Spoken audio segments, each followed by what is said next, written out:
Оюун билгийн соёл бол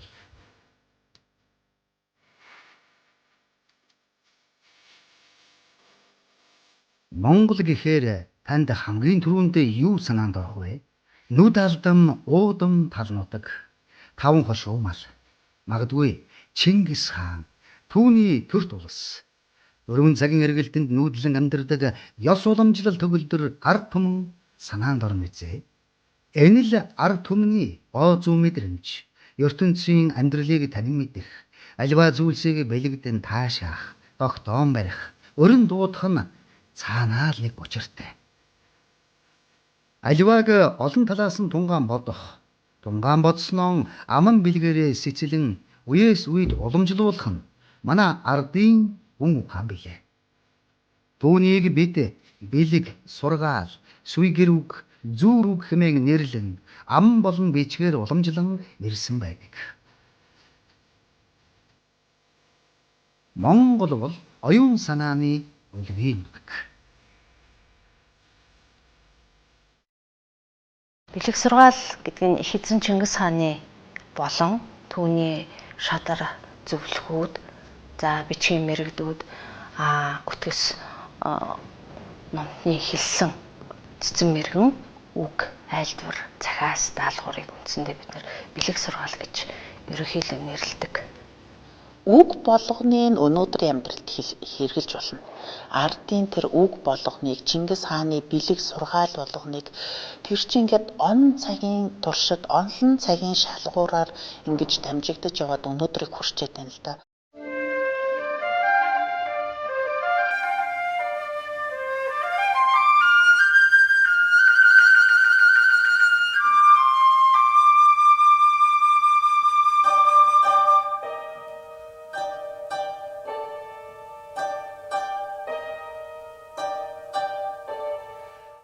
Бидний аав ээж нар дандаа зүгээр бэлэг сургаалаар бид нарыг хүмүүжүүлдэг байжээ. Одоо бид нар яаж хүмүүжж байна те? Өглөө босвол нэгийг үзэн, шөнө орой унтвал нэгийг харна те? Залхуугийн дэргэд ядууч байд юм уу? Сургаалын гол болох учир бол бид хэрхэн одоо хувийн түвшинд бол ахиц амжилттай, босодтой, ивэйтэй, ад жаргалтай сайхан амьдрах вэ гэдэг тухайд л хандаж хэлсэн үгс байгаа.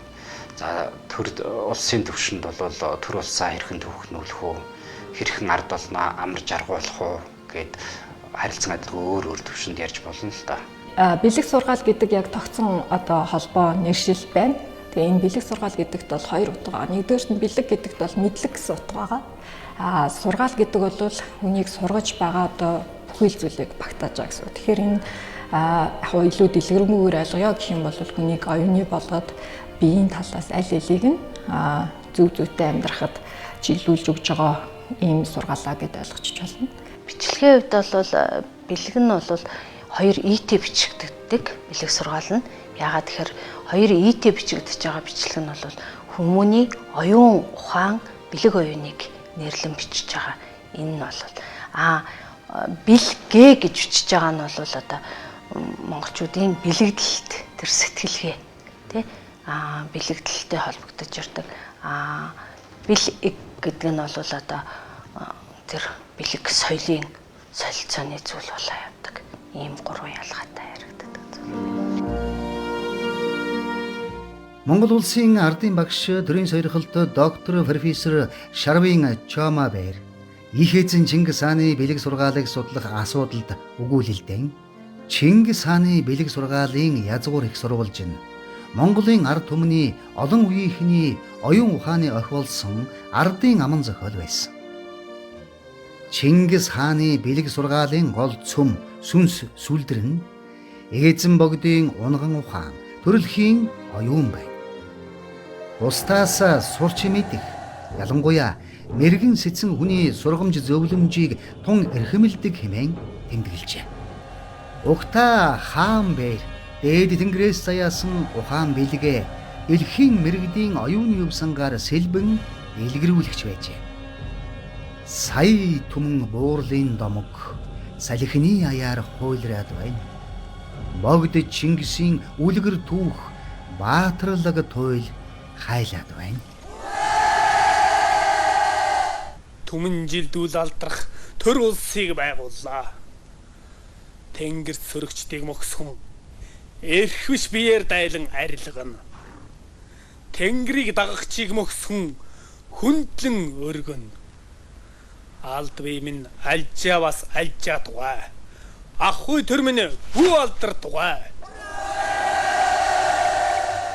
Монгол үгэнд байдаг да ухтаж мэдээ тосож бэлдээ тисэж магад гарах гэж. Альва үйлчлийг альва зүйлийг ухтаж мэдхийн тулд яах юм бид нар өнгөрснийг таних хэрэгтэй байхгүй. Тосож бэлтгэхийн тулд яах юм бид нар ирээдүг татаж авчрах хэрэгтэй. Ингээд сая тисэж магад гарахын тулд өнгөрсөн одоо хоёроо нийлүүлж бид нар өнөөдрийнхөө үйлийг гаргана л гэж. Тэгээд бид нар бол Чингис хааны бэлэг сургаалыг хаанаас олж мэдээд байгаа юм бэ гэдэг нэг асуудал байгаа тийм. Бид нар Чингис хааны бэлэг сургаалыг бол үндсэндээ олон их сурвалжуудаас цуглуулж бий болгож одоо тавьж ийн ингэж тавьж ийн гэж хэлж болно. Чингис хааны бэлэг сургаалыг иш болдог сурвалжуудыг нэрлэх юм бол Монголын нус давчаа, Судрын чуулган, Лувсан дансны алтан товч, за Рашпунцгийн болор эрх, за тэгээд дээрэс нь бусад түүхэн сурвалжууд инженерийн хөх сударч орно. За тэгээд бас нэг сурвалжийг бас хэлэх хэрэгтэй. Тэр нь бол Монгол хичээл зааж байхдаа хамгийн түрүүнд одоо сурдаг байсан оюун түлхүүр гэдэг. За тэгээд тэр оюун түлхүүр гэдэг энэ сурвалж бол эхлэхдээ ч эзэн Чингис хааны шастрын бэлэг гэдгсэн төгсөгдөө ч бас тэрийг агуулсан байдаг. Тэгэхээр энд бол дотор нь Чингис хааны бэлэг сургаалууд одоо багтаж байдгаа гэж хэлж болох юм.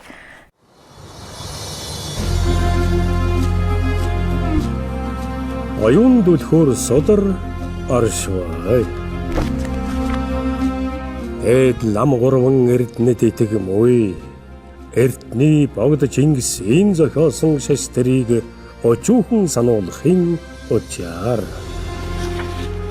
Эзэд хааттан олныг хурай гэвэл өглөгөн өг.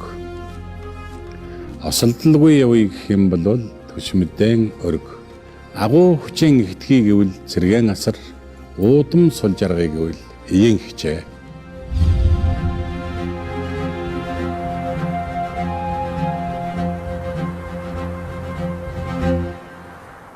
Монголчуудын одоо тэр том хуурай газрын хамгийн том эзэнт гүрнийг байгуулсан тэр хүч чадал юундаа байсан юм бэ? Яагаад тийм байсан юм бэ гэхээр хамгийн түрүүнд л монголчууд бол эрдэнэсээ эрэлхийг баатарлаг, ирнгийн зөрөгтэй, моринд гарамгай, ном сум харуулхтаа сайн. Тэр бол үнэн баримт мөн. Гэхдээ хамгийн гол юм нь орхигдоод байгаа юм. Тэгэхээр тэр том эзэнт гүрнийг байгуулсан оюун санааны их сурвалж нь юу байсан юм бэ? Ёс суртахуун юу байсан юм бэ? Гэдэг нь орхигдоод байгаа юм. Тэгэхээр одоо хичнээн эрэлхийг баатар байлаа гэд одоо орчин цагаар ботсон ч гэсэн одоо бие физиологийн хувьд хүнээс илүү юм бидэнд байхгүй шүү дээ. Чингис хааны бэлэг сургаалын тухайд онцлоод хэлэх юм бол нэг хит хитэн зүйлийн иш үндэстэй гэж хэлж байна. За тэр маань юу гэхээр энэ түүхэн сурвалжуудад уламжлаад ирсэн Чингис хааны бэлэг сургаал бол юун төрөнд эртний монголчууд одоо өвгдөө эцээсээ хүүхдээ сургаж ирсэн тэр жинхэнэ монгол ахуй, монгол соёлоос үтсэн одоо сургаал өгöd байгаа.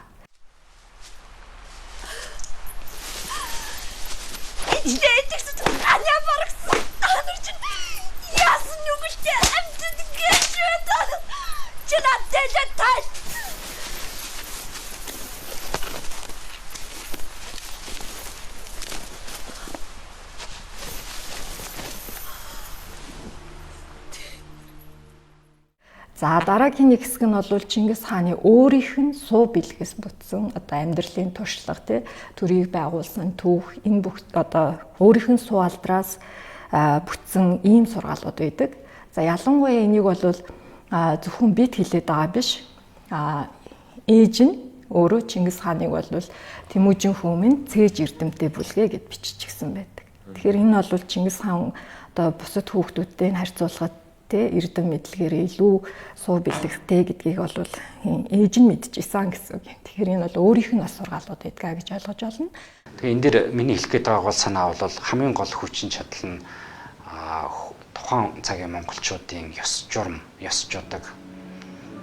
Энэ бэлэг сургаалыг даган мөрдөх байдалтай холбоотой байсан гэх гээд байх юм.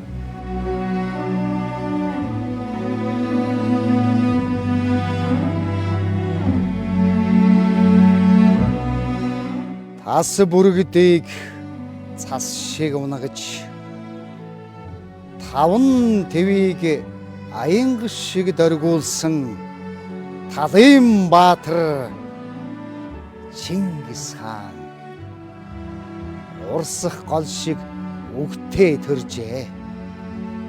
Ургах нар шиг эдгтэй явжээ. Чингисийн сэлэм цагийн урсгалд чимээ сураггүй хичээлсэн боловч Чингисийн бэлэг үе сундлан цээжинд нутаглаж бодол угаасаар Ян улсын сударт тэмдэглэсэн байдаг юм. Чингис хаан Сартуулыг дайлаар мордоод тэгээ 1219 онд Сартуулын нэг нум сумыг их гаргуун хийдэг юм уран дархан нэг олцолж л дээ. Тэгээд иргэдээ одоо бас шадарлаж хэрэглээ тэр нум сум одоо чухал штэ тийм ээ тэр дайм байлтай нэг. Тэгсэн нөгөө дархан чинь бүр юм өөрийнхөө олж авсан тэр эзэн хааны ивэлд омогшоод тэгээ юу гэсэн хэр ер нь энэ улс гүрнийг тогтооход чинь Баатар ир болоод над шиг юм зэр зэвсгийг үлдэх хүн л их чухал байдаг штэ гэж хэлсэн байгаа байхгүй юу. Чингис хааны дэргэд их олон жил байсан хятны Илүүч цай гэдэг сайд байдаг. За тэгээд Илүүч цай юу гэсэн гэхээр нум сумыг үлдэхэд уран дархан хэрэгтэй. Харин дэлхийд дахныг засгаад бол эрдэмтэн мэрэгд хэрэгтэй маа гэж хэлсэн. Тэгээ энийг бол Чингис хаан маш их зөвшөөгөөд за тийм учраас яг энэ үгийнх нь хувилбар нь Чингис хааны сургаалд буулгаагүй модонд хурд сайн сүх хэрэг буулган дуусгаваас зохиогч сайн уран хэрэг байгуулаагүй төрд Баатар эр хэрэг байгуулан дуусваас багшлагч мэргэн хүн хэрэг үл хэдий өчүүхэн болвоос ч эс хичээвээс үл болё. Хүний хөвгүүн хэдий сайн төрөвч эс сургаваас сэцэн үл болё.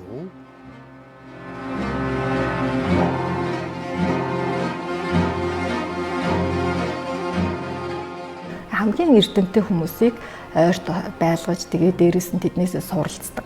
Тийм учраас Чингис хааны бэлэг сургаал гэдэг дотор эрдэмтэн мэрэгдийнхэн одоо Илүүч зайж гэдэг юм уу тий уйгуртай сарманч гэдэг юм уу энгийн хүнч вэ эрдэмтэн мэрэгч бүгдийнх нь одоо яг зөв зүйтэй гэсэн бүхнийг багтаасан байдаг гэж хэлж байна. Тэгэхээр энэ Чингис хааны бэлэг сургаал гэдэг энэ нэрийн доор бол бид нэр ерөөсөө монголчуудын сургаал гэж ойлгож байна гэсэн үг. Дараагийн хаадуудын их ор суухад гол шалгуур нь Чингис хааны бэлэг сургаал байсан. Хувлын хааныг таалд орсны дараа түүний 2 дугаар хөвгүүн Дармабал хаан ор залгамжлахаар томилогдсон байсан. Гэсэн боловч Дармабал одоо хаан ширээн сууж амжилгүй таал барсан байсан. Тийм учраас Дармабалын хөвгүүд болох одоо Үлзийд болон Гамила нарын аль нэгийг нь бол хаанд сонгох болдог. Тэгээд их хуралдаа хураад одоо хэнийг хаан ширээн цуулах вэ гэж хуралцдаг. За тэгээд Чингис хааны бэлэг сургаалыг хамгийн сайхан уран тод хэлсэн. За өөрийнхөө өдөр тутмын явдал үйлдэл хэрэгэлдэг, бусдад хэлж айлдаа сонсгож байдаг. Яг л өөрийнхөө явдал мөрийг хааны сургаал ёсоор байдаг аль нэгийг сонгоё. За тэгээд Үлзийд болон Камила бол одоо хоорондоо Чингис хааны бэлэг сургаалыг уран тод хэлснээр бол өрсөлдөж за Үлзийд хаан бол одоо яалтчгүй ахаасаа цойлгон цовоо байсан учраас Үлзийд хааныг бол хаан ширээнд суулгасан байдаг. Тэгэхээр эндээс ингээ харахаар ингээд монголчууд бид нар чинь төрийг тогтоохдоо бол ямар их тэр эрдэм мэдлэг оюун эрдэмтэн мэрэгдийг чухалчилдаг байсан юм бэ. Эрдэмтэн мэрэгдийнхээ үгийг сонсдог, өтгөс өвгдийнхээ үгийг сонсдог улс орон ямар хүчтэй байсан бэ гэдг нь бол эндээс бол маш тодорхой харагдаж байна.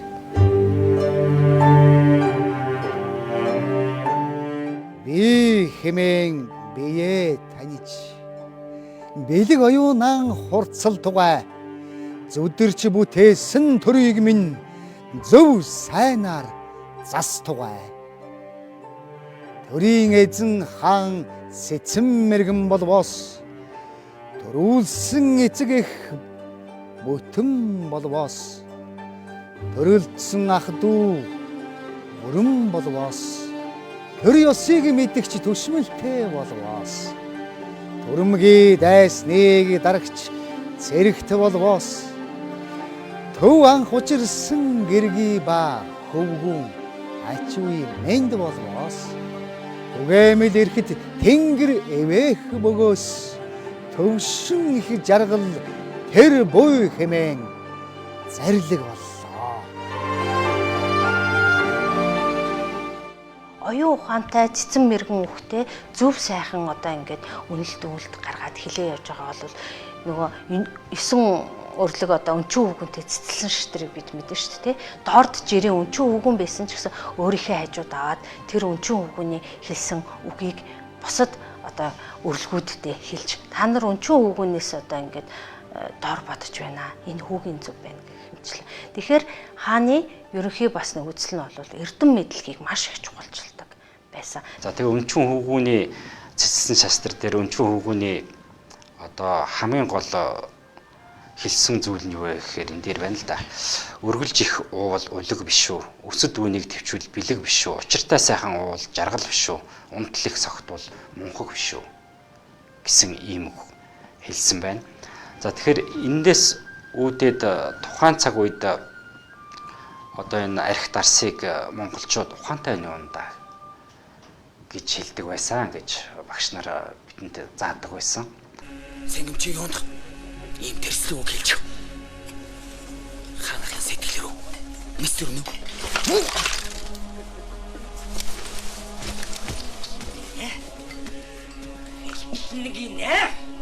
Үүнээс хойш дарс хэтрүүлэн уухыг цаазал бол захилтай.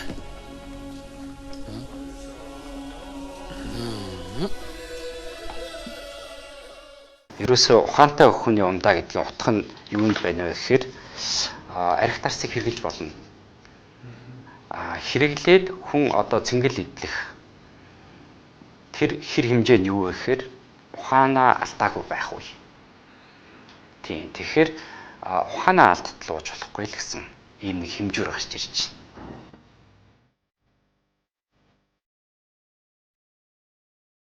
Ёс уламжлал гэдэг ерөөс бичигдээгүй хууль мэт. Аливаа зүйлд эренб дараалал хүндэтгэл оршдог. Тийм дээч хүмүүний ертөнцийн зүй тогтол бүхэн учир удгыг агуулж, бэлэгдэл, үг сургаал бүхэн болохгүй жишг хэмжүүр байж. Өг дээдсийн уламжлуулсан хүчирхэг оюун санаа үргэлж биднийг ивэж, үргэлж бидэнд өгөөмөр хишгэн үлдээдэг. Чингисийн бэлэг сургаал нь бүхэлдэн эв нэгдлийн үзэл санаа голлон авч үздэг. Арга бэлгийн сэтгэлгээний онцлог мөн чанарыг танин мэдж, түүнийг эзэмших, аливаа асуудалд хандахдаа нэгдлийн буюу шүтэн барилдахын талыг гол болгон баримтлах явдал нь юмс үзэгдлийг танин мэдэх зөв сэтгэлгээний онол арга зүй болно хэмээн дүгнэж болох юм аа.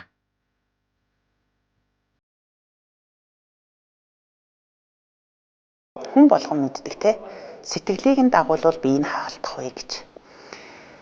Энэ сэтгэлийг нь дагуулад биеийг нь дагуулсан энэ түүх бол нууц товчондор айгүй олон байдаг байхгүй. Жишээ нь Монгол олон овг аймагуудаа одоо Жамунх Тэмүүжин хоёр нийлээл 1 жил хамт яваал тэгээл салаал нөхөд маш олон өрх айлууд Тэмүүжин дагаж нүүж байгаа байхгүй юу? Энэ юу вэ?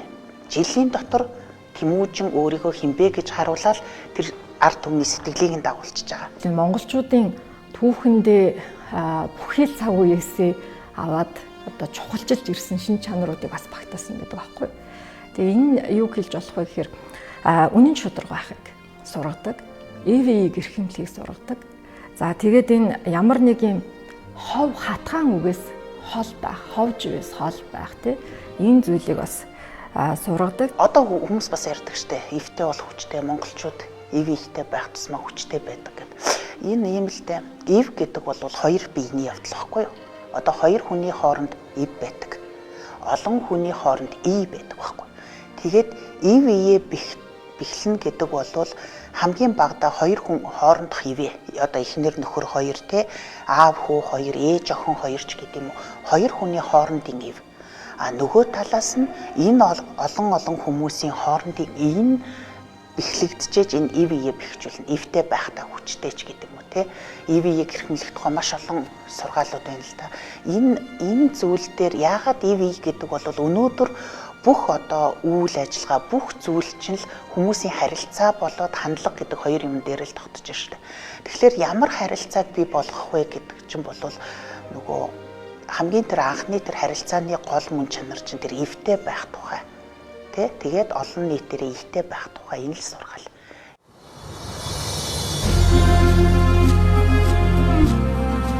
Оюун дүлхөр содар аршвай.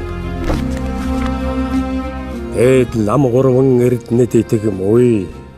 Эрдний богд Чингис энэ зохиосон шаштрыг очуухан сануулахын учаар.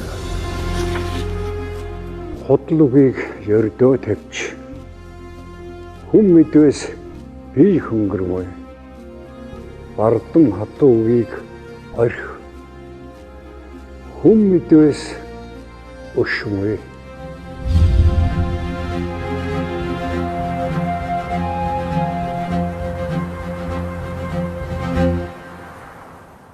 Тэгээ ингээд ерөнхийд нь бүхэлд нь харах юм бол ер нь хүн яг зөв явхад юу ах юм бэ те? Ямар ажил хийгээд ч түндээ юуг эрхэмлэж явах юм бэ гэдэг бүгдийг нь сургасан гэж хэлж болох юм. Тэгээ хүн зөв явъя гэх юм бол ер нь Чингис хааныхаа бэлэг сургаалыг бас нэг уншаад мэдээд ойлгоцсон байвал зүгээрээ гэж. Зорьсон зорилготой тууштай үрхийг бол маш их эрхэмлдэг байсан. За хол гэж бүүзөхөө тий явбал хүрнэ. Хүнд гэж бүүзөх өргөвөл даана гэдэг ч юм уу тий. Өндөр уулыг дав, өргөн талыг туул. Тэгэхээр ерөөсө хүн болгон өөрийн гэсэн өмнө зоригтой байх хэрэгтэй. Түүнийхээ төлөө ууггүй хичээнгүй мэрэлттэйгээр тасралтгүйгээр зүтгэх хэрэгтэй юм аа. Тэгэх юм бол хизээ нэгэн цагт зоригтой хүрч чадна гэх мэтлээ.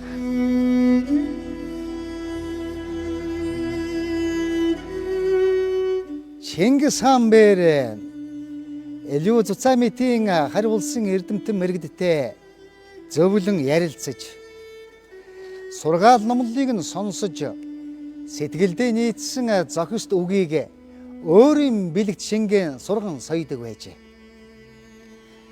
Рашид ад-Дины судрын чуулган тэмдэглэсэн Чингисийн бэлэг сургаалын дотор айлгэрэн додомдож чадагсад төр улсыг захирч чадмгүй. 10 хүнийг захирч чадагсад 1000 түмэн хүнийг захирч чадмгүй.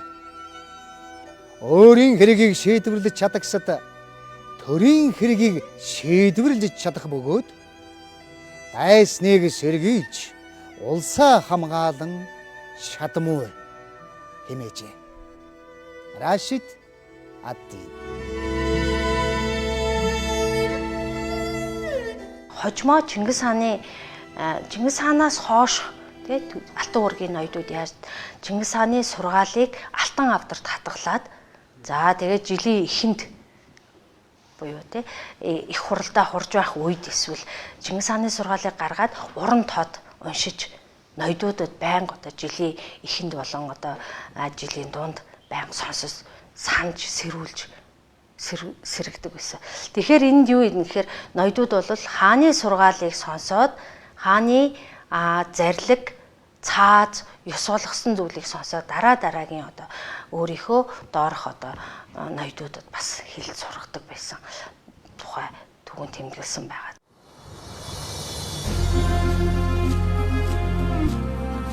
Оюун дүлхөр содар аршвай. Эд лам гурван эрдэнэт итэг мөй. Эрдний богд Чингис энэ зохиосон шаштрыг очуухан сануулахын учаар.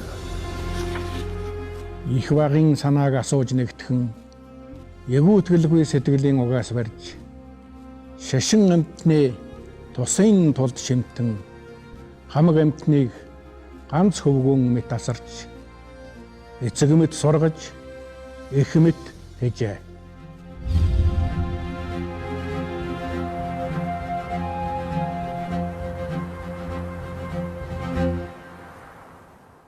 Хүний шунал шинүү хуучнаа.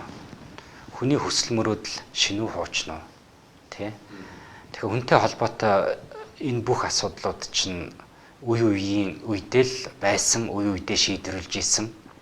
За тэгээд зарим сургаал бол одоо юу гэдгийг гашуун туршлагаасаа үндэслээд үр хөвгтөө үр хоочтой ингэж болохгүй шүү гэж үлдээж штэ. За ийм байна шүү гэд одоо зүрхнээс зүрхэнд, чихнээс чихэнд амжилж үлдээсэн ийм сургаал байна. Тэгээ энэ хуучрна гэж байхгүй. Одоо түрүүн бидний сая ярилцдаг энэ архи дарсны хэрэглээний асуудал хуучраагүй шүү дээ.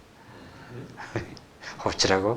Одоо харин эргээд бас энэ нэг бэлэг сургаалыг эргэж харах, эргэж таниулах, хүмүүр мөрдөхийг хичээх ийм юм бидэнд дутагдаад байна тий. Бэлэг сургаалаас бид юу олж харах вэ гэхээр монголчууд бидний түүх, монголчууд бидний соёлыг, сэтгэлгээг, монголчууд бидний ахуй амьдрал, бидний итгэл, үнэмшил, сүсэг бишрэл тэр бүх зүйл бэлэг сургаалд бол одоо ингээд хадгалагдаж үлдсэн оюуны бас ийм том өв гэж хэлж байна.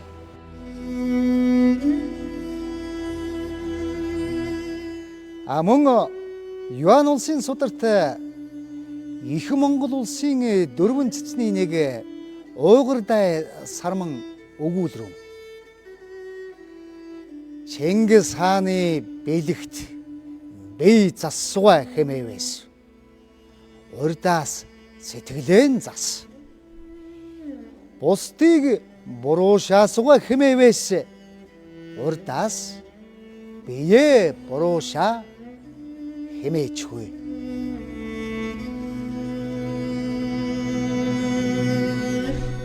Хэрвээ Чингис хааны бэлэг сургаалыг уншиж судлаад оюун сэтгэлгээндээ өөрөө боловсруулад ингэж чадах юм бол чи нэгдүгээр цаг хугацааг товчилж чадна.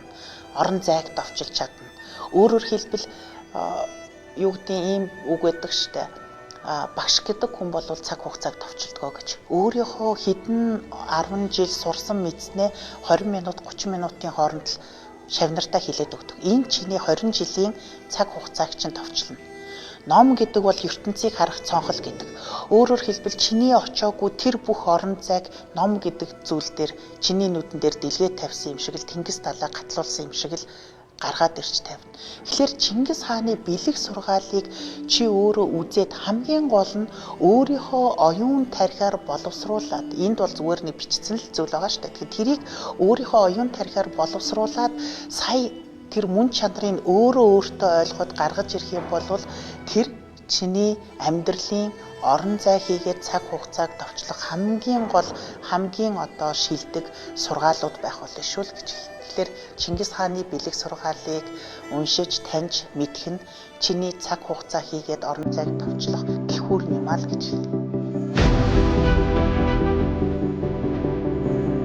Эрдний хүчирхэг түүх, эрнийг гаталсан соёл, өвгдийн сургаал, сүнс сэтгэл дэвэн шингэж, ожмын үр хоочс минь мянган жил өртөөлөх Монгол соёл юм. Эцсийн голомтыг дэгжэм бадраах Монгол овогт үрс бидэндээ өвгд минь мянганыг ажирлгүй туулах оюун бэлгийн соёлхлыг бүтээжээ. Язгуур төрөөд сац өгсөн энхрийн нэр, идэр бүхий ядрыг зөрсөн уусах нэр, ямагт ойдсон дурддаггүй мөнхөн нэр, илт бүрдвэс үний биеийн авия тэр.